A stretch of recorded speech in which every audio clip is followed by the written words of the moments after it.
Assalamualaikum warahmatullahi wabarakatuh. Kami dari kelompok 4 ingin mempresentasikan hasil kerja kami yang berjudul Pancasila sebagai Sistem Filsafat. Baik, sebelum kami mulai pada presentasi kami hari ini, izinkan kami dari kelompok 4 memperkenalkan diri. Saya Stephen Liu dengan NIM 4202417083. Saya Novi Ali Ramadan 4202417069.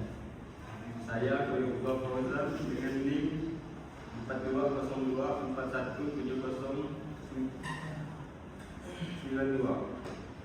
Saya M. Adin Nugroho NIM 4202417088. Saya Mario Lendi dengan NIM 4202417068.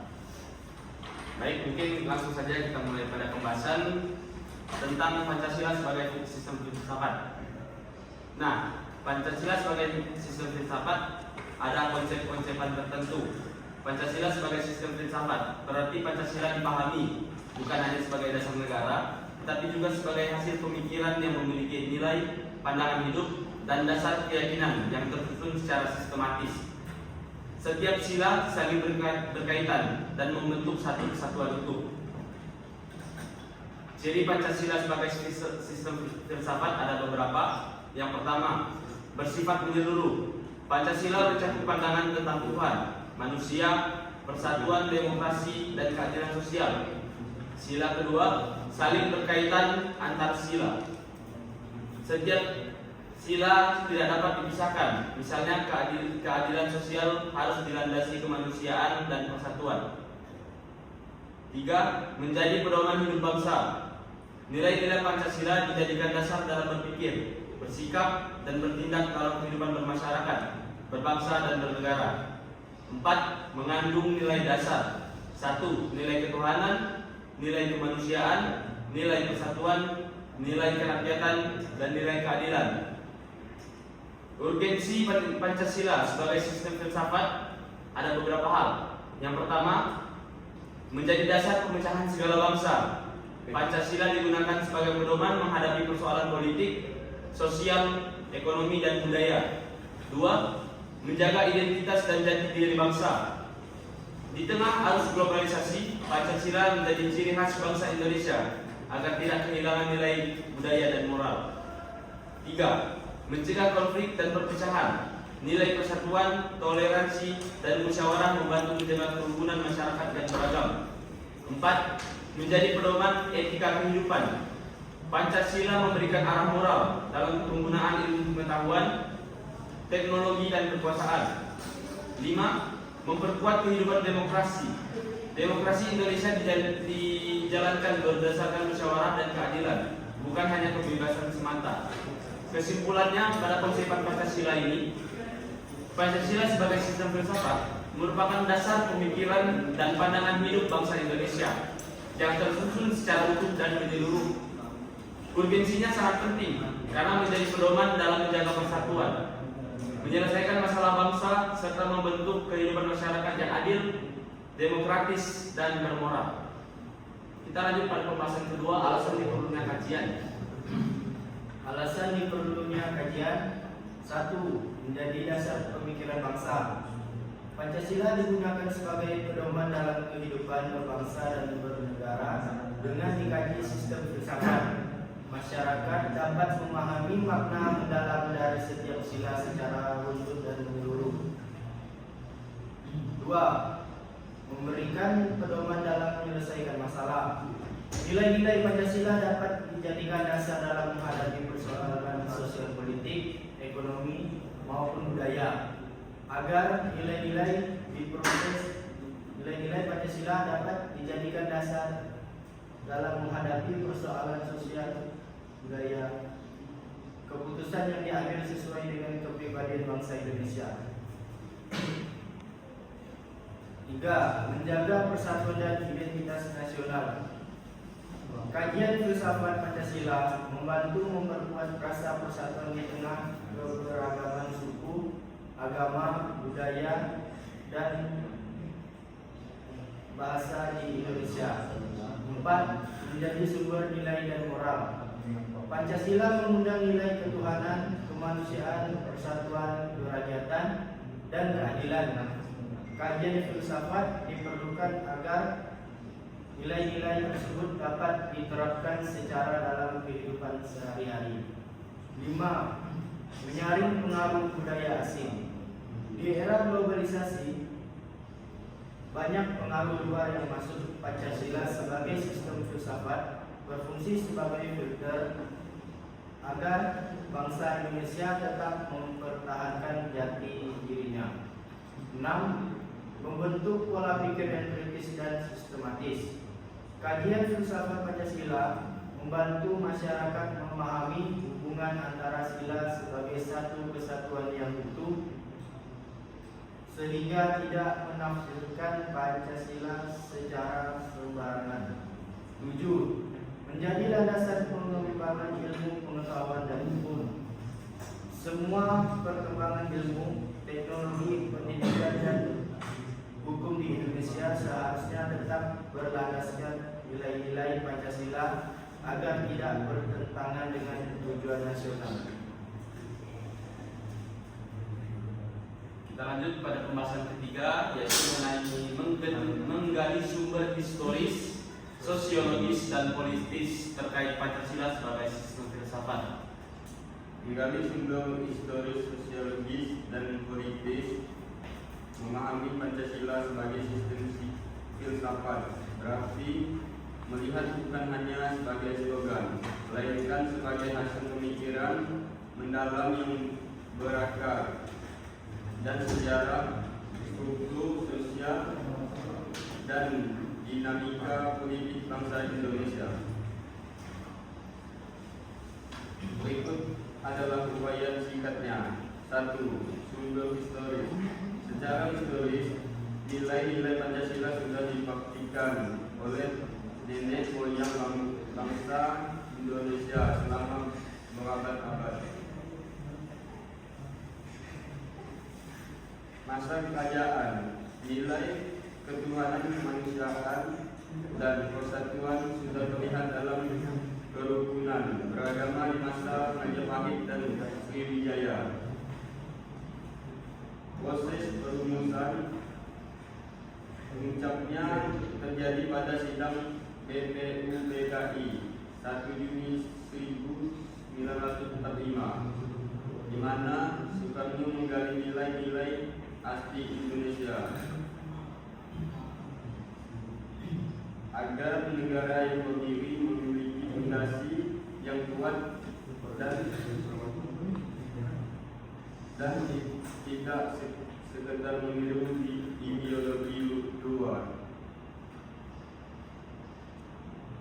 2. Sumber sosiologis. Secara sosiologis, Pancasila adalah kristalisasi dari nilai-nilai yang hidup dalam masyarakat Indonesia.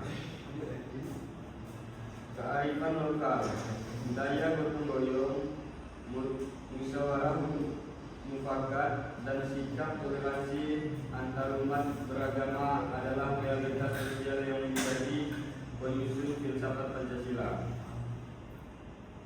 Identitas kolektif.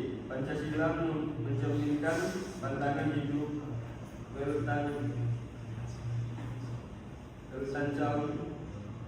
rakyat Indonesia dalam berinteraksi satu sama lain sehingga filsafat ini terasa dekat dan bukan sesuatu yang asing bagi masyarakat. 3. Sumber politis. Secara politis, Pancasila berfungsi sebagai landasan etik dalam bernegara dan instrumen konsensus nasional. Titik temu. Pancasila menjadi jembatan antara kelompok kebangsaan dan kelompok agama guna menyatukan visi negara. Pedoman kebijakan dalam konteks politik, Pancasila digunakan sebagai norma dasar dalam penyusunan konstitusi dan hukum. serta menjadi tujuan perilaku bagi penyelenggara negara agar tetap sesuai dan dengan moralitas kemanusiaan dan keadilan. Baik, kita lanjut pada pembahasan selanjutnya. Silakan. Ya, membangun argumen tentang dinamika dan tantang. Membangun argumen mengenai dinamika dan tantangan Pancasila sebagai sistem filsafat berarti melihat bagaimana pemikiran ini bertahan di tengah perubahan zaman. Berikut adalah poin-poin sebelumnya. 1. Dinamika Pancasila sebagai sistem filsafat. Dinamika ini ibarat pasang surut pemaknaan Pancasila dalam sejarah Pancasila era Soekarno. Pancasila dikenal sebagai fondasi filosofis atau pandangan hidup. Fokusnya adalah pada pembangunan karakter bangsa dan kesatuan untuk melawan kolonialisme. Era Soekarno, Pancasila dijadikan sebagai asas tunggal. Kedudukannya sangat kuat melalui penataan P4, namun cenderung kaku dan dijadikan alat legitimasi kekuasaan era reformasi. Pancasila sempat mengalami amnesia nasional karena trauma terhadap politisasi di masa lalu. Namun saat muncul kesadaran kembali untuk memposisikan Pancasila sebagai diskursus ilmiah yang dinamis dalam merespons isu-isu global. 2. Tantangan Pancasila sebagai sistem filsafat. Tantangan saat ini bukan lagi soal penjajahan fisik, melainkan pertarungan pemikiran, kapitalisme dan konsumerisme, gaya hidup yang mengutamakan keuntungan pribadi dan materi, sering kali berbenturan dengan nilai kemanusiaan dan keadilan sosial yang menjadi inti filsafat Pancasila. Ekstremisme dan polarisasi.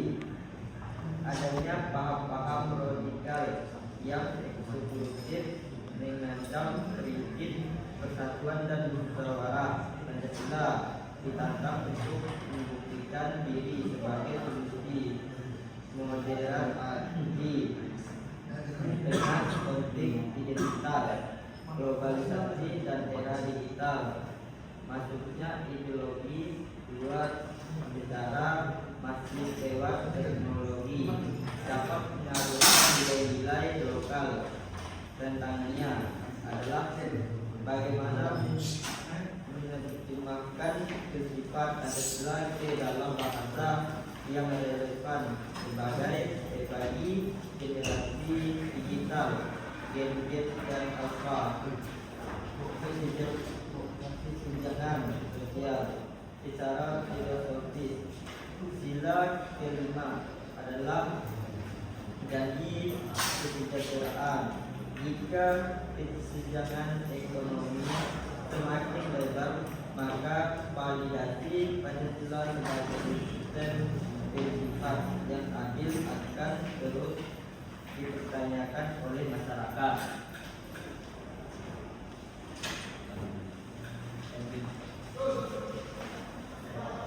Mendeskripsikan esensi dan urgensi Pancasila sebagai sistem filsafat. 1. Esensi Pancasila sebagai sistem filsafat. Esensi atau hakikat Pancasila terletak pada keyakinan bahwa manusia adalah makhluk memiliki banyak dimensi, tetap satu dan kesatuan. Hakikat ketuhanan bukan sekedar agama, tapi keyakinan bahwa ada kekuasaan di atas manusia yang menuntut pertanggungjawaban moral. Hakikat kemanusiaan, manusia adalah makhluk yang beradab dan memiliki martabat yang sama, sehingga tidak boleh ada perpindahan. Hakikat persatuan, kesadaran akan perbedaan tetapi tetap merasa sebagai satu nasib dan satu tujuan. Hakikat kerakyatan, kekuasaan tertinggi adalah pada rakyat yang dijalankan dengan hikmat dan kebijaksanaan. Hakikat keadilan, keseimbangan antara hak dan kewajiban serta distribusi kesejahteraan yang merata. 2. Urgensi Pancasila sebagai sistem filsafat. Urgensi ini muncul karena Indonesia memerlukan kompas untuk navigasi di tengah arus dunia yang tidak menentu, sebagai way of thinking menjadi kerangka pikir dalam mengambil keputusan. Jika menghadapi masalah hukum atau sosial, Pancasila memberikan sudut pandang. Apakah solusi ini manusiawi? Apakah ini mempersatukan? Apakah ini adil? Sementara ideologi di tengah serbuan liberalisme, kebebasan tanpa batas, dan komunisme, pengabaian hak individu. Pancasila hadir sebagai jalan tengah yang menjaga keseimbangan antara kepentingan individu dan masyarakat. Fondasi ilmu pengetahuan. Pancasila menjadi dasar sebagai pengembangan ilmu pengetahuan dan teknologi agar tidak bebas nilai, melainkan tetap melandaskan moral dan etika sebagai bangsa Indonesia, menjaga integritas nasional. Tanpa filsafat yang kuat, bangsa yang majemuk seperti Indonesia sangat mudah terpecah urgensinya. Adalah sebagai perekat pelita yang menyatukan ribuan pulau dan beragam suku. Baik, kesimpulannya di sini pada pembahasan Pancasila sebagai sistem filsafat.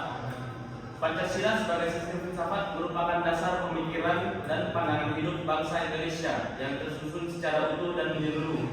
Urgensinya sangat penting karena menjadi pedoman dalam menjaga persatuan, menyelesaikan masalah bangsa, serta membentuk kehidupan masyarakat yang adil, demokratis, dan bermoral. Terima kasih.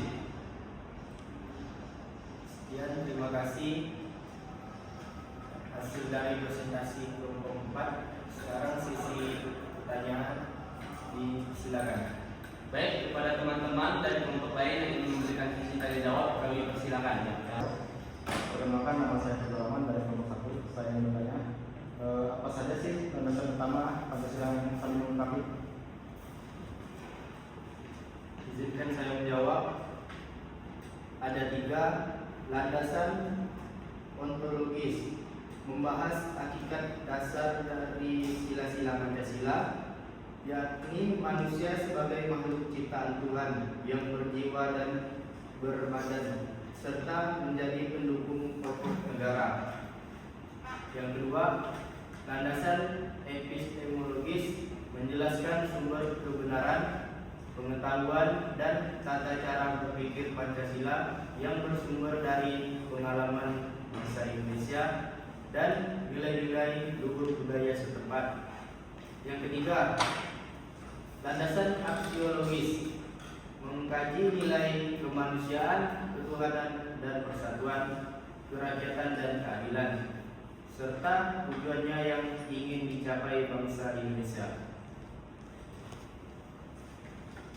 Perkenalkan, nama saya Raisa Topal Valestio dari kelas 4C. Saya ingin bertanya, mengapa sistem filsafat selalu berpatokan dengan dengan Pancasila? Baik, saya akan menjawab pertanyaan dari saudara Novel yang mempertanyakan mengapa sih sistem filsafat selalu berpatokan dengan Pancasila. Baik, sistem filsafat ini di Indonesia selalu berpatokan pada Pancasila karena nilai-nilai di dalamnya digali dari akar budaya, adat istiadat dan agama bangsa Indonesia sendiri.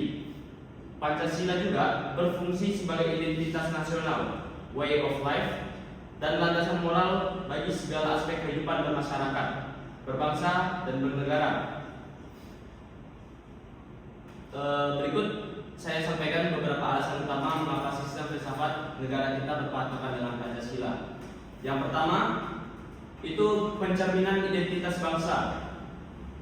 Pancasila bukan sekedar teori yang diadopsi dari luar, melainkan kristalisasi dari nilai-nilai luhur dan pandangan hidup, atau yang sudah dibacakan tadi, Weltanschauung, yang telah dianut oleh masyarakat Nusantara sejak dahulu kala. Yang kedua, kesatuan yang utuh. Kelima sila dalam Pancasila adalah sebuah sistem nilai yang bulat, runtut, dan tidak saling bertentangan. Setiap sila saling mengandalkan dan saling mengunci sehingga membentuk kerangka berpikir yang kokoh. 3. Landasan moral dan etis. Pancasila menjadi kompas moral dalam menghadapi modernisasi dan globalisasi, sehingga bentuk kebijakan, bentuk hukum, dan pemikiran di Indonesia harus dipertanggungjawabkan agar tidak keluar dari nilai-nilai kemanusiaan, keadilan, dan ketuhanan. Jadi sistem filsafat di negara kita ini sendiri harus dan memang wajib berpatokan pada nilai-nilai sila-sila di Pancasila. Terima kasih. Berikutnya saya Adli Musdal, saya dari kelompok 5. Saya ingin bertanya, bagaimana hubungan antar sila dalam Pancasila? Baik, di sini saya akan menjawab pertanyaan dari ahli manusia hubungan dari kelompok 5. Hubungan ini bersifat hierarkis atau bertingkat dan berbentuk piramida. Sila pertama menjiwai, sila kedua, ketiga, keempat, dan seterusnya, bermaksud segala tindakan negara dan masyarakat harus didasari oleh nilai ketuhanan, kemanusiaan, persatuan, dan kerakyatan untuk mencapai tujuan keadilan sosial sebagai seluruh rakyat. Sekian hasil presentasi kami dari kelompok 4 yang berjudul Pancasila sebagai Sistem Filsafat. Assalamualaikum warahmatullahi wabarakatuh. Waalaikumsalam.